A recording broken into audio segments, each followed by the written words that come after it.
राहुल गांधी यांच्या टीकेला आशिष शेलार यांच्याकडून प्रत्युत्तर देण्यात आलंय। काँग्रेसला मतदारांनी जोरदार फटका दिला आहे। दारुण पराभवानंतर विरोधी पक्ष बेशुद्ध अवस्थेत आहेत असं आशिष शेलार यांनी म्हटलंय। विरोधक आत्मचिंतन करण्याऐवजी आत्मपराभवाचे प्रदर्शन करत आहेत असंही शेलार म्हणाले। तर मतदार वाढले तर चूक काय असा सवालही यावेळी शेलार यांनी उपस्थित केलाय। राहुल गांधी जी आत्मचिंतन करने के बजाय आत्म पराभव का जाहिर प्रदर्शन कर रहे हैं। मतदाताओं पर सवाल खड़ा करना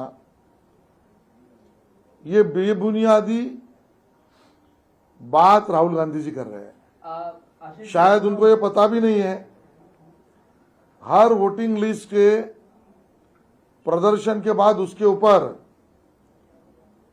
सुझाव और ऑब्जेक्शन लिए जाते हैं।